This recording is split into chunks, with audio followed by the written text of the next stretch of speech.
Varicose veins కి సరైన చికిత్స కోసం సంప్రదించండి ఎవిస్ హాస్పిటల్. నమస్తే కళ్యాణ్ గారు. కళ్యాణ్ గారు, సునీత అనే ఒక అమ్మాయి మనకి మెయిల్ చేసింది. వైఫ్ అండ్ హస్బెండ్ మధ్య ఉన్న ఒక చిన్న ఇష్యూ అనమాట. అది ఎక్కడ దాకంటే ఇంకా విడిపోదాము అనుకునే సిచ్యువేషన్కి వచ్చింది. సో ఫస్ట్ దాని గురించి మనం మాట్లాడాలి, మీ సలహా వాళ్ళకి అందించాలని చెప్పేసి ఫస్ట్ కాల్ కింద తీసుకుంటున్నాను.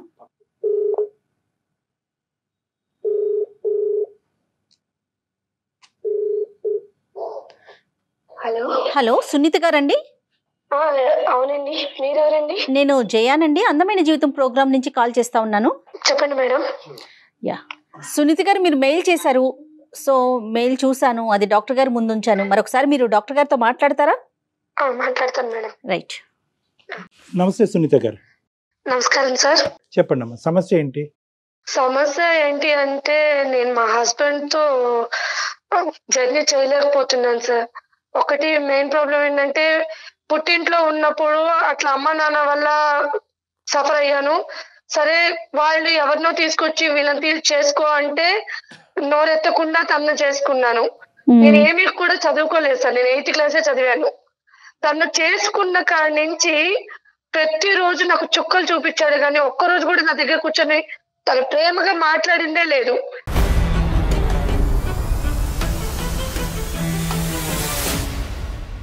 పైగా అనుమానం, కొడతారు, తను ఇష్టం వచ్చినట్టు చేస్తారు. ఏం చేస్తుంటాడమ్మా ఆయన? తను జాబ్ చేస్తారు మేడం, సాఫ్ట్వేర్. పిల్లలు ఉన్నారా? 2 పిల్లలు మేడం. Okay okay. ఏమన్నా అలవాట్లు ఉన్నాయమ్మా? అలవాట్లు అంటే అన్నీ ఉన్నాయి మేడం. ఏంటమ్మా అంటే వివరించమ్మా. అలవాట్లు అంటే ఎటువంటి అలవాట్లు? అలవాటు తర్వాత మీ మీద ఈ హింస, ఈ వైలెన్సా, లేదంటే అలవాట్లు లేనప్పుడు కూడా హింస?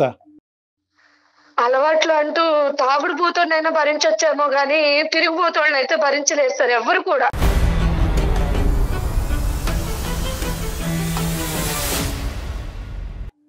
ఆ కళా పోషణ కూడా ఉందా? సరే. చాలా. సునీత గారు, ఇంట్లో ఎవరెవరు ఉంటారు? మీ అత్తయ్య మామయ్య అందరూ జాయింట్ గా ఉంటారా? వాళ్ళు ఎవరు ఉండరు మేడం, నేను మా హస్బెండ్ మా పిల్లలు మాత్రమే ఉంటాం. Okay okay. రైట్ అమ్మా. కాదమ్మా, అంటే హింస అంటే ఏంటమ్మా? ఊరికనే ఏదో ఒక కారణం చూపెట్టి నీలో ఇది ఉంది ఇది లేదు, ఈ వంట బాగుంది బాగాలేదనే ఉద్దేశంతో అంటాడా, లేదంటే ఏ కారణం లేకపోయినా కూడా హెరాస్ చేసేటటువంటి మేల్ షవరిజమా? అంటే ఎలా ఉంటదంటే ఆ టార్చరు, ఒక చోట కూర్చోలేడు, ఒక చోట నిలబడినివ్వడు. గుడికి వెళ్ళినా డౌటే, బడికి వెళ్ళినా డౌటే అన్నట్టుగా ప్రతిరోజు ఎవరైనా ఉన్నారా నీకు, ఎవరికన్నా వెళ్ళావా, ఇప్పుడు దాకా ఎక్కడికి వెళ్ళావు, స్కూల్కి వెళ్ళి పిల్లల్ని తీసుకొచ్చేటప్పుడు కూడా ఇప్పుడు దాకా నువ్వు ఇంట్లో లేవు, నాకు ఎవరో ఒకరు చెప్తా ఉంటారు ఎక్కడికి వెళ్ళావు అని అడుగుతాడు. ఏం మాట్లాడుతున్నారండి మీరు అంటే ఇంకా దాని వల్ల ఇంకా మాటకు మాట ఇంకా సాగదీస్తానే ఉంటాడు. అదొకటి పక్కన పెడితే ఒక రిలేషన్షిప్ అనేది చూడడు, ఒక వావి వరుసలు లేకుండానే పోతాడు. అంటే ఒక చెల్లి ఒక తల్లి అలాంటి రిలేషన్ లేవు తన దగ్గర.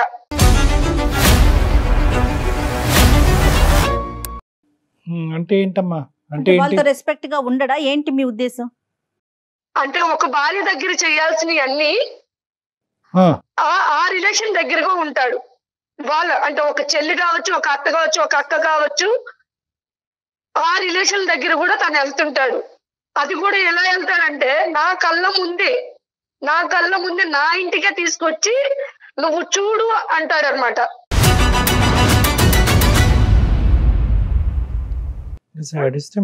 చెప్పేది కాదమ్మా. ఎవరిని తీసుకొస్తాడు, ఏం చూపెడతాడు అంటే ఏంటి? ఆ శారీరక పరమైనటువంటి అది మీ ఎదురుగుంటా డెమాన్స్ట్రేషనా ఏంటిది?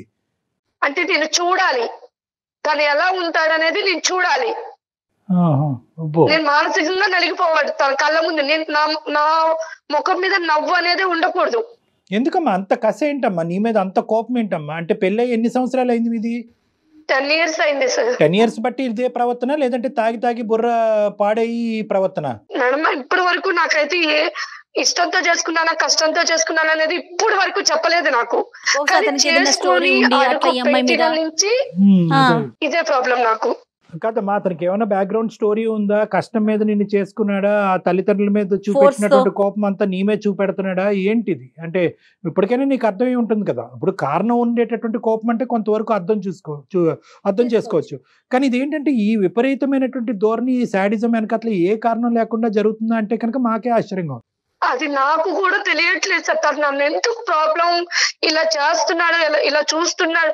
అప్పటికి నేను చాలా సార్లు అడిగా, నా వల్ల మీకు ఏమన్నా ప్రాబ్లమా, నా వల్ల ఏమన్నా ఉంటే నేను మార్చుకుంటాను అన్ని కూడా తనకి కూర్చొని చెప్తాను సార్. మీరే అడిగారా? మీ పెద్దవాళ్ళు కూడా అడిగారమ్మా? ఎవరన్నా పెద్దవాళ్ళని ఎప్పుడన్నా ఇన్వాల్వ్ చేశారా? ఎప్పుడు లేదు సార్. ఇప్పుడు నేను ఈ పడుతున్న బాధ కూడా మా ఇంట్లో ఎవరికి తెలియదు.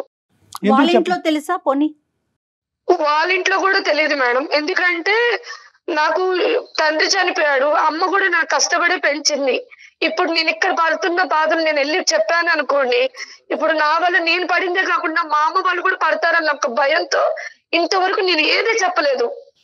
మరి అయినా కానీ పడుతూ ఎందుకున్నారమ్మా? అందరూ ఆడవాళ్ళు చెప్పే మాట అదేనా? పిల్లల గురించి అండి, వాళ్ళ భవిష్యత్తు గురించి అండి, వాళ్ళకి అమ్మ నాన్న కావాలి అని అంటారు, అదేనా? అంతే సార్, పిల్లల కోసమే భరిస్తున్నాను. ఎంతకాలం భరిద్దాం అనుకున్నారు? ఇంకా శాడిజం చూపెట్టి రేపొద్దున ఏ పేకో ఒక చెయ్యో తీసేయచ్చు. అప్పుడు నాకు అర్థం కాకే మిమ్మల్ని కన్సల్ట్ చేశాను సార్. సరే, ఈ ఆడవాళ్ళు అనేటటువంటి మొదటి నుంచి ఉందమ్మా ఈ వ్యసనం అనేది? అంతకు ముందు ఎలా ఉన్నాను నాకు తెలుసు సార్. ఈ సంవత్సరాల నుంచి అదే చెప్పాను కదా. ఇప్పుడు నేను అతనికి భారీ స్థానంలో ఉన్నాను. మిగతా వాళ్ళు ఒక అక్క, ఒక పిన్ని, ఒక రిలేషన్ అంటే ఆ రిలేషన్ దగ్గరికి తను వెళ్తే నేను ఏ రిలేషన్ లో తనతో కాపురం చేయాలి?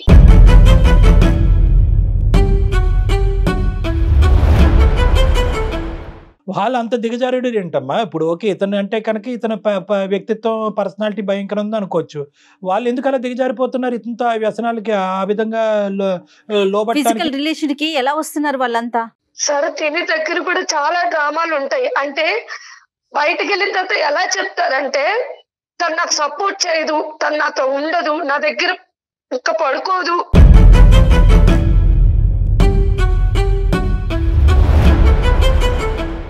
నేను ఎలా ఉండాలి, మీరైనా నన్ను అర్థం చేసుకుంటారేమో, అందుకే మిమ్మల్ని నేను కోరుకుంటున్నానని వాళ్ళ దగ్గర చెప్పడం. ఒక్కొక్కసారి ఏం చేస్తాడంటే నా ఫోన్ లో ఉన్న లిస్ట్ లో నా ఫ్రెండ్ సర్కిల్ తీసుకొని నాకు తెలియకుండానే వాళ్ళకి మెసేజ్ చేస్తున్నాడు.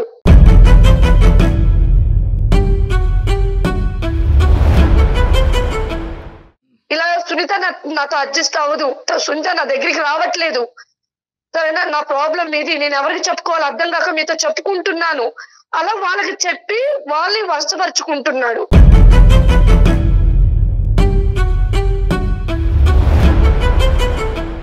కాదమ్మా, ఇప్పుడు పిల్లల వరకు బాధ్యతలు తీసుకోవటం, స్కూల్ ఫీజులు కట్టడం, పిల్లల వరకైనా బాగా చూసుకుంటాడా? పిల్లలు ఉన్నారంటే ఉన్నారు సార్. అసలు వాళ్ళు పట్టించుకోవడం కానీ, వాళ్ళు సరదాగా బయటకు తీసుకెళ్ళడం కానీ ఏమి చేయడు. మరి ఎందుకు తల్లి 10 ఏళ్ళ నుంచి భరించటం ఏంటమ్మా? ఎప్పుడో నిర్ణయం తీసుకోవాలి కదా నువ్వు. ఇంకా సమాజం అనేది ఒకటి ఉంది కదా, సమాజం కోసం బతికాను. ఈ కథ విని విని విని అలసిపోయామమ్మా. ఈ సమాజం ఏది? ఆ సమాజం వచ్చి నీ మీద సిగరెట్ పీకలతోనో లేదంటే చెప్పులతో కొట్టేటటువంటి పరిస్థితి వచ్చినప్పుడు ఆ సమాజం వచ్చి ఆపమనండి. ఏదా సమాజం? రేపొద్దున ఆడపిల్లలు ఇద్దరు మనసులో ఎలాంటి ప్రభావం ఉంటుంది? వాళ్ళు పెరిగి పెద్దయి ఒక ఇంటికి వెళ్లాల్సిన పిల్లలు కదా, రేపొద్దున పెళ్లి అంటే వణికిపోరు కదా. ఈ ప్రవర్తన పిల్లలు కూడా చూస్తున్నారమ్మా. చూస్తున్నారు సార్, ప్రతిరోజు. నా బాధ కూడా అదే. ప్రతిరోజు ఆ పిల్లలు అమ్మకేమవుతుంది అన్న భయంలోనే బతుకుతున్నారు.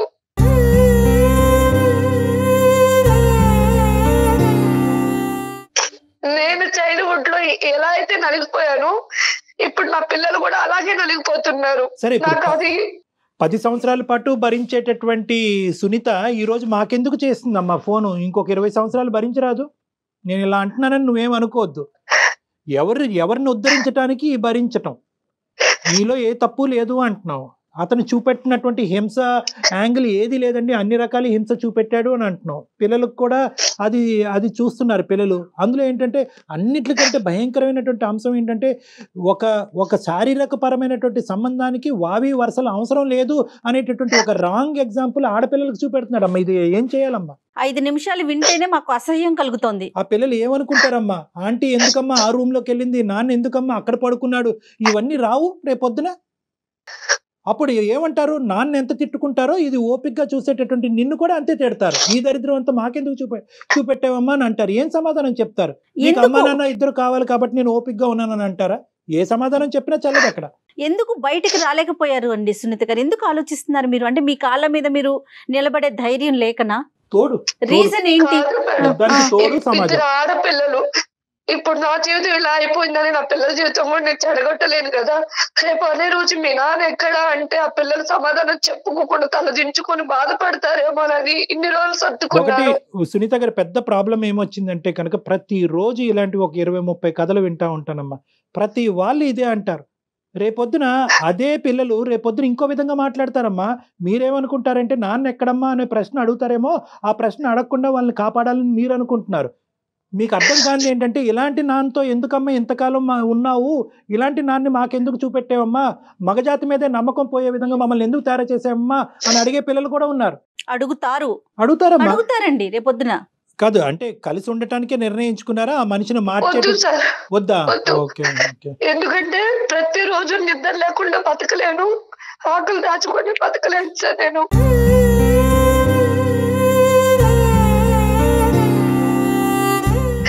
ఎందుకంటే నేను నిద్రపోతున్నానని అతను అనుకుంటాడు, కానీ నేను మేలుకొని అన్ని నా కళ్ళతో నేను చూసినప్పుడు నా గుండె ఎన్నిసార్లు బతలేదు అది అనుభవించింది నాకు మాత్రమే తెలుసు.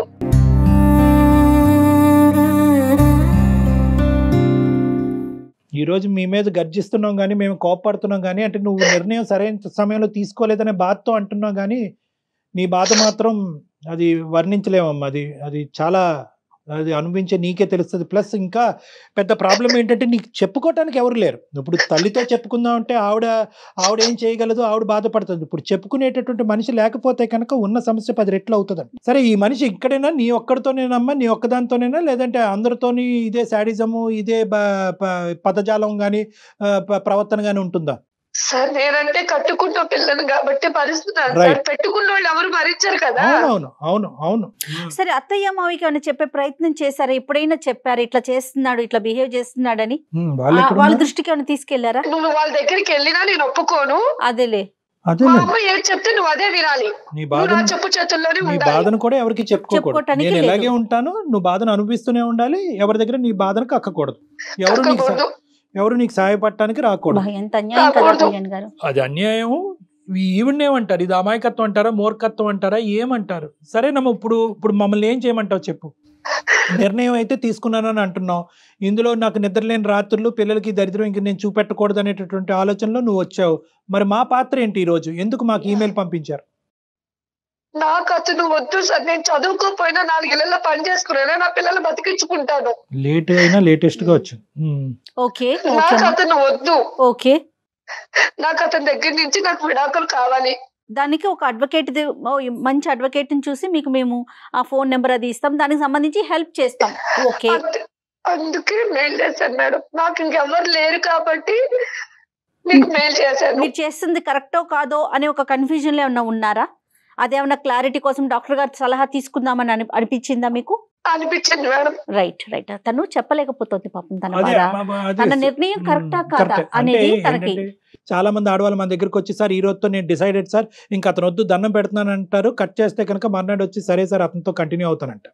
సో ఇప్పటికీ కూడా మీరు ఏం నిర్ణయం తీసుకున్నారు అనేది ఇప్పటికీ కూడా మాకు క్లారిటీ లేదు, బహుశా మీకు క్లారిటీ లేదు. ఇప్పుడు మనం కాల్ చేసినా కూడా ఎత్తే స్థితిలో కూడా లేడు అనుకుంటున్నాను మేడం. నేను ఈ హింసాత్మకుడితో నేను ఉండకూడదనే నిర్ణయం తీసుకున్నా కాబట్టి ఫోన్ చేస్తే కనుక కొత్తగా వచ్చేటటువంటి ప్రాబ్లం ఏమీ లేదు. ఎత్తితే అదృష్టం. చూద్దాం, ఒకసారి ట్రై చేద్దాం.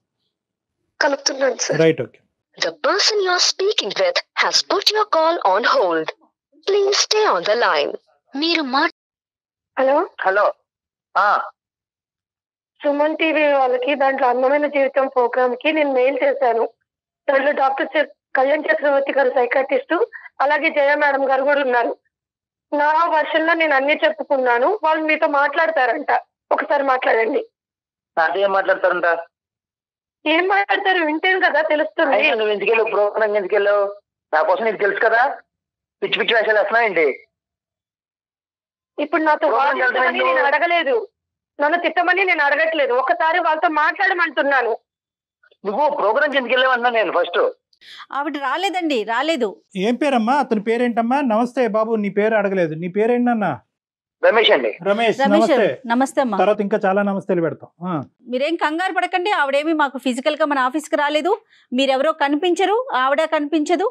జస్ట్ మీ ఇద్దరి మధ్య జరుగుతున్న ఒక ఇష్యూని మా దాకా షేర్ చేసింది. తనకి ఏమి పాలుపోక, ఎవరికి చెప్పుకోవాలో తెలియక, దిక్కులేని పరిస్థితుల్లో ఉండి. ఇంట్లో ప్రాబ్లం కదా, మా పర్సనల్ ప్రాబ్లం తీసుకొచ్చి ఇప్పుడు టీవీ ప్రోగ్రామ్ ఇవ్వడం ఏంటండి? అది అసహ్యంగా. పర్సనల్ ప్రాబ్లమే కాదనట్లేదు, అది పర్సనల్ గా తేలట్లేదు కదా. ఇక పర్సనల్ ప్రాబ్లం దాటి అది ఎప్పుడో పబ్లిక్ అయింది. పబ్లిక్ అవటము, నేరాల పరిధులు దాటటము చాలా దాటేసిందండి. పర్సనల్ ప్రాబ్లం అంటే కనుక ఆవిడ బియ్యం తెమ్మంటే మీరు పప్పు తేవటం అనేది పర్సనల్ ప్రాబ్లం. ఇది అది కాదు కదా. ఆవిడ 10 సంవత్సరాల పాటు భయంకరమైనటువంటి హింసకు గురయ్యి ఎవరితో చెప్పుకోలేక ఒక బానిసలాగా ఒక భయంకరమైనటువంటి స్థితిలో 2 ఆడపిల్లలు పెట్టుకుని అక్కడ బతుకుతుంది. ఆవిడ చెప్పినటువంటి వర్జన్ కరెక్టా రాంగా అనేటటువంటిది ఫైనల్గా ఒకసారి తేల్చుకునేటటువంటి ఉద్దేశంతో చాలా మర్యాదపూర్వకంగా మిమ్మల్ని గౌరవిస్తూ రమేష్ గారు మీ వర్జన్ ఏంటో చెప్పండి అని రిక్వెస్ట్ చేస్తున్నాం. అసలు ఏం జరుగుతుంది ఇక్కడ చెప్పుకోవడానికి ఆవిడకి తల్లి లేదు, ఎవరూ లేరు. కాబట్టి అన్నీ మేమే అన్నట్టుగా ఆవిడ ఈరోజు మాకు ఫోన్ చేసింది.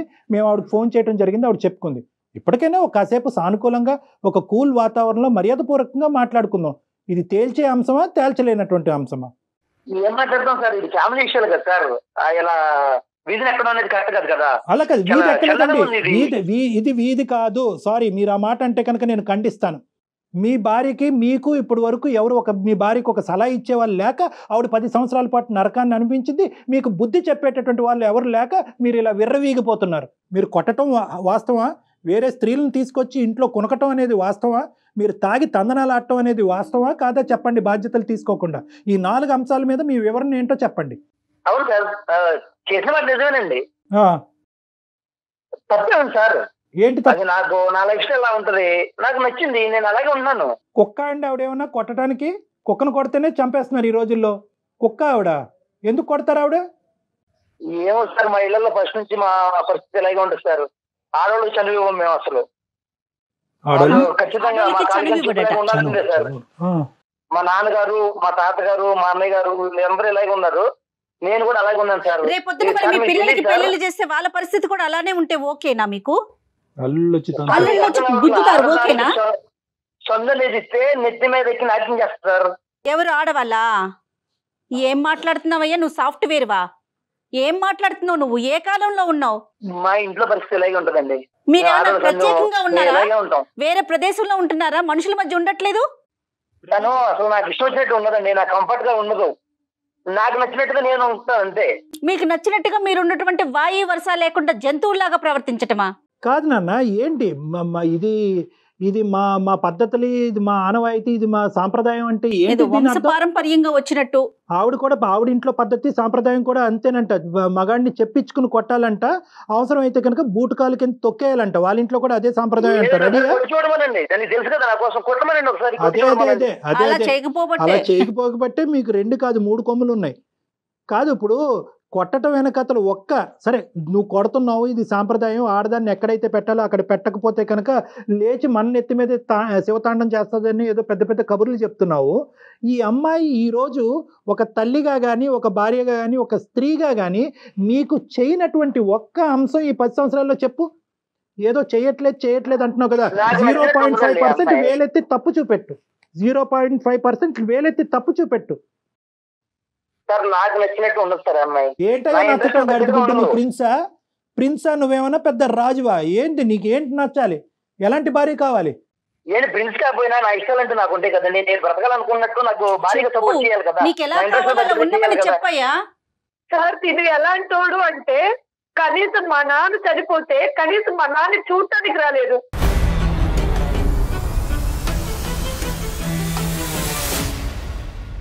కనీసం ఎవరైనా మా నాన్నకి ఏమైనా దహనం చేస్తాడంటే అది కూడా చేపించలేదు. నా చేతులతో ఒక ఆడపిల్లగా నేను చేశాను దానం మా నాన్నకి. మీ తండ్రి దహనం వరకు గురించి చెప్తున్నావు. నువ్వు చనిపోతే వస్తాడేమో లేదు, ఫస్ట్ అది ఆలోచించుకో పిచ్చిమోహన్. నువ్వు చనిపోతే కానీ, లేదంటే నీ పిల్లలు ఏమన్నా భయంకరమైన ఆరోగ్య పరిస్థితిలో చిక్కుకుంటే కనుక వాళ్ళ చావు బ్రతుకుల మధ్యన అది రాకూడదని నేను భగవంతుని కోరుకుంటున్నా. వస్తే ఈ మనిషి కనిపిస్తాడా, లేదంటే తాగుతూ వేరే ఆడదాంతో ఉంటాడు. మీ తండ్రి వరకు ఎందుకమ్మా? తండ్రి వరకు ఎందుకు తల్లి? ఎక్కడ తండ్రి అమ్మా, నువ్వు చూసుకో ముందు. ఆవిడ సంబంధించిన రేట్లకి నేను వెళ్ళను, తనకు తెలుసు నేను వెళ్ళను, ఇప్పుడే చెప్పేశాను. అలాగే మొన్న వాళ్ళ నాన్నగారు చనిపోయినప్పుడు నేను వెళ్ళను. మరి రేపొద్దున మీ ఇంట్లో ఏదన్నా జరిగితే, ఇంకేం లేవు మేడం, ఇంకా మీ ఇంట్లో ఏదన్నా జరిగితేనమ్మా వెళ్ళాలి మేడం. వెళ్ళకపోతే మళ్ళీ అదొక చుక్కలు చూపిస్తారు నాకు. అలా కదా రమేష్, ఇవన్నీ ఒకెత్తు, ఇవన్నీ ఒకెత్తు. ఇంకా నేను కొనసాగటం కూడా నాకు ఇంకా అసహ్యంగా ఉంది. ఎందుకంటే నీలాంటి వాళ్ళకి కౌన్సిలింగ్ చేస్తే కనుక నేను పోయి ఎవరి చేతన కౌన్సిలింగ్ చేయించుకో. అది కాదు, ఇదంతా ఒకెత్తు. ఒక్క పాయింట్ నాకు చెప్పు. వావి వరుసలు లేకుండా వేరే ఆడవాళ్ళు ఎవరు మీ ఇంట్లోకి ప్రవేశిస్తున్నారు? వాళ్ళతో నువ్వు కులకటం ఏంటి? ఆ మాయదారు మొహాలకి వాళ్ళకి బుర్రలు లేవా? వాళ్ళకి భర్తలు లేరా ఏంటి? నీకు బుద్ధి లేదా? వాళ్ళు ఎవరినైనా ఆ ఒక్కటి క్లారిటీ సార్. నేను ప్రతి చెప్తున్నాను సార్ మీకు, నాకు ఫీలింగ్స్ ఎక్కువ సార్. ఏ ఫీలింగ్? ఆ ఫీలింగ్ తిను నన్ను కరెక్ట్గా సపోర్ట్ చేస్తారు, ఎంకరేజ్ చేయదు. నాకు నచ్చినట్టుగా నా ఇంట్రెస్ట్ తగ్గట్టుగా తను ఉండదు సార్. నీకు కుక్కనో పందునో తీసుకొచ్చుకోలేకపోయావా? ఒక కుక్కనో పందునో తీసుకొచ్చుకోలేకపోయావా? ఆడవాళ్ళు ఎందుకు అలా తీసుకొస్తాం సార్ మనుషులు. ఏం మాట్లాడుతున్నావు? రగిలిపోతుంది అసలు. నాకు నచ్చిన వాళ్ళు ఉంటారు సార్, వాళ్ళు నేను తెచ్చుకున్నాను. ఎందుకు నీకు తెచ్చుకున్నాను? సరైనటువంటి సమాధానం పోలీసులు చెప్పాలి. ఈ అమ్మాయి బుర్ర బుద్ధి లేక ఈ అమ్మాయి ఇలా ఉంది, కానీ నీకు సరైనటువంటి సమాధానం పోలీసులు చెప్పాలి. లీగల్ గా నీకు శిక్ష పడాలి సార్. దానికి కూడా రీజన్స్ ఉన్నాయి సార్. తిను నా ఇంట్రెస్ట్ తగ్గట్టుగా ఉండదు. సో నా ఇంట్రెస్ట్ నచ్చిన వాళ్ళు ఉంటారు, నేను అలాంటి ఉంటాను సార్. తప్పే ఉంది.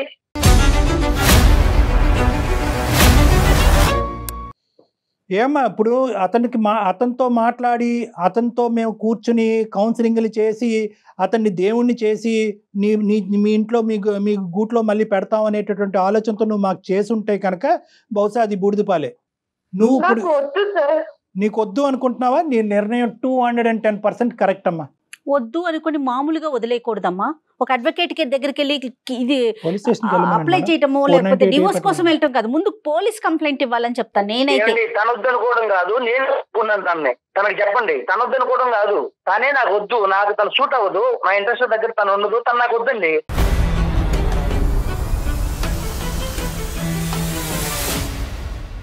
ఇలా మెంటల్ది పిచ్చిదాన్ని చేయకముందే వద్దు అనుకుంటే కనుక ఆవిడ దారే ఆవిడ చూసుకున్న పిల్లలతో బతుకుండేది కదయ్యా. ఆవిడే వద్దా, పిల్లలు కూడా వద్దా? నువ్వేం తండ్రివయ్యా? వాయు వరుస లేకుండా పోతే నేను చెప్పుకోలేని రోగాలు వస్తాయి, జాగ్రత్త. సమాజంలో మగవాళ్ళకు ఉన్న కొద్దిపాటి పరువు కూడా నీలాంటి వాళ్ళ వల్లే నాశనం అవుతుంది.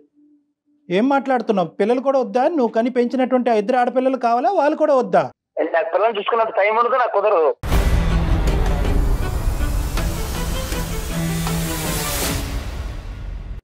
రమేష్ చెప్పండి. నీకు కొన్ని సర్ప్రైజ్ రిటర్న్ గిఫ్ట్లు తొందరలోనే వస్తున్నాయి. నువ్వు వింటే కనుక ఇప్పుడే షాక్ అవుతావు, కాబట్టి దయచేసి నువ్వు ఫోన్ పెట్టేసే, ఆ అమ్మాయితో మేము మాట్లాడాలి. బాయ్ నాన్న. ఏం పర్లేదు సార్, నేను చూసుకుంటానండి. పెద్ద గొయ్యి తవ్వుకుని అందులో చూసుకో. బాయ్. సరే అండి. అమ్మ పెట్టాడమ్మా అతను ఫోను. సరే, ఇంకో సునీత, నీ ఓపికి శతకోటి వందనాలే తల్లి. 10 ఏళ్ళ భరించేది ఇలాంటి మృగంతోనా? ఇప్పుడు తనకి ఏం చేయమంటారు? మీ సలహా ఏం చెప్తారు? లేదమ్మా, ఇప్పుడు ఇది మన పర్వ్యూలో లేదమ్మా. ఇప్పుడైనా కూడా నీ స్ట్రెంగ్త్ని బిల్డప్ చేసుకో, నీ కాన్ఫిడెన్స్ని బిల్డప్ చేసుకో. నువ్వు ఒక రాణి లక్ష్మీబాయి లాగా పోరాడవలసినటువంటి సమయం ఆసన్నమైంది. ఇప్పుడు పోరాడిపోతే ఎప్పటికీ నువ్వు పోరాడలేవు. నీ హక్కుల గురించి, నీ రైట్స్ గురించి నువ్వు పోరాడు. కేవలం డివోర్స్ పేపర్ మీద ఒక సంతకం పెట్టేసి పంపించద్దు. ఎందుకంటే అదే నాటకంతో అతను ఏమంటున్నాడు, తనిచ్చేది ఏంటి, నేనే ఇస్తానంటున్నాడు. అంటే నిన్ను ఎంకరేజ్ చేస్తున్నాడు. సింపుల్గా నువ్వు సంతకం పెడితే అతను సంతకం పెట్టేసి డివోర్స్ అవుతాయి. నో, ఇవి ఏవైతే కనుక లీగల్గా అతని మీద సెక్షన్స్ పడాలో ఆ సెక్షన్స్ అన్ని శిక్ష పడాలి. అతనికి బుద్ధి రావాలి, అతని నాలుక అతను ఖర్చుకోవాలి, జైల్లో కూర్చోవాలి. ఇవన్నీ కూడా ఉంటాయి. నెంబర్ 1 ఏంటంటే అంత ఈజీగా అతను ఆడపిల్లలు ఉన్నారు కదా కళ్యాణ్ గారు, అది భయపడుతున్నట్లుంది తను. నో, ఏం భయం లేవమ్మా, ఏం భయం లేదు. వాస్తవానికి ఏంటంటే కనుక నువ్వు నా మాట విను. నువ్వు నీ దగ్గరలో ఉండేటటువంటి షీ టీమ్స్ కానీ పోలీస్ స్టేషన్ కానీ వెళ్ళి ఎఫ్ఐఆర్ రిజిస్టర్ అయ్యేటట్టు చూడు. ఆ తర్వాత కోర్టులో కూడా నువ్వేంటంటే నీ పిల్లలకు కావాల్సినటువంటి మెయింటెనెన్స్, నీకు కావాల్సినటువంటి ఏలంని, ఆర్థికంగా నువ్వు చదువుకోలేదు కాబట్టి, నువ్వు ఉద్యోగం చేసుకోవట్లేదు కాబట్టి నీకు కావాల్సినటువంటి మెయింటెనెన్స్, ఇవన్నీ లీగల్ టర్మ్స్ అనుకోండి. ఇవన్నీ నేను మాట్లాడను. అవన్నీ కూడా ఒక లాయర్ పని గాని, ఒక చేద్దాం పోలీస్ కళ్యాణ్ స్టేషన్ గారు. ఎవరైనా నీకు మనకి help చేస్తారు. మనకున్న చాలా మంది గెస్ట్లు ఉన్నారు అడ్వకేట్స్. Very good. సో నేను ఒక్కసారి వాళ్ళతో తనతో మాట్లాడిస్తాను సునీత. సో షూర్, అమ్మాయికి కావాల్సినటువంటి అవుట్ రైట్ సపోర్ట్ నీకు మా సైడ్ నుంచి ఉంటదమ్మా. ఇక ముందు ఎవరు లేరు అనేటటువంటి భావంతో నువ్వు ఉండద్దు. సుమన్ టీవీ యాజమాన్యం అవనండి, జయ గారు కానీ అవనండి, ఎవరైనా కూడా మీ అందరం మీ తోడుంటాము. నీకు ఏ సమయంలో ఉన్నా, ఎంత అవసరం ఉన్నా కూడా మాది ఒక కాంటాక్ట్ నెంబర్ ఇస్తాము. ఆ కాంటాక్ట్ నెంబర్ కాల్ చేయండి. నీకు సరైనటువంటి మార్గ దిశ మేము చూపెడతాం. ఇది మా సైడ్ నుంచి ప్రామిస్. 100%. కానీ మీరు కోర్టుకు వెళ్ళి, ఐ మీన్ స్టేషన్ కి వెళ్ళి అతని మీద కేసు పెట్టకుండా ఎట్టి పరిస్థితుల్లో ఇంటికి వెళ్ళకండి. కాదండి, ఇంటికి వెళ్ళకూడదు కదా కళ్యాణ్ గారు. నీకు కావాలంటే కనుక పోలీస్ స్టేషన్కి వెళ్తే కనుక ఇతని దగ్గర నుంచి నాకు ఈ థ్రెట్ ఉంది, ఇంతకాలం నేను ఇంత హింసపడ్డాను, ఈ నిర్ణయం తీసుకుంటున్నాను కాబట్టి అతని కక్ష ఇంకా ఎక్కువయ్యి నన్ను చంపేటటువంటి ప్రయత్నం చేస్తాడు కాబట్టి నాకు పోలీసు వారి చేత రక్షణ కావాలి అని చెప్పి కూడా నువ్వు పెట్టుకోవచ్చమ్మా. రైట్, కరెక్ట్ అండి. Okay madam. చాలా ధైర్యంగా ఉండు తల్లి. నేను మన ఈ ప్రోగ్రామ్ అయిపోయిన తర్వాత ఒక అడ్వకేట్ తో నేను మాట్లాడి వాళ్ళ నెంబర్ నీకు నేను పాస్ ఆన్ చేస్తాను. వాళ్ళతో ఒకసారి నీ ప్రాబ్లమ్ ఇంకా క్లియర్గా, ఇప్పుడు ఎందుకంటే నువ్వు కెమెరా, ఐ మీన్ ఫోన్లో మా అందరి మధ్యలో నువ్వు చెప్పలేకపోతున్నావేమో, బహుశా నీకున్న ప్రతి సమస్యని వాళ్ళతో వివరించు. దాన్ని బట్టి నెక్స్ట్ ఏం చేద్దాం అనేది ఆలోచిద్దాం. కానీ ధైర్యంగా ఉండు, దాన్ని మాత్రం కోల్పోవద్దు. ఓకే అమ్మా. ఆల్ ద బెస్ట్ అమ్మా. God bless you. All the best. Right అండి.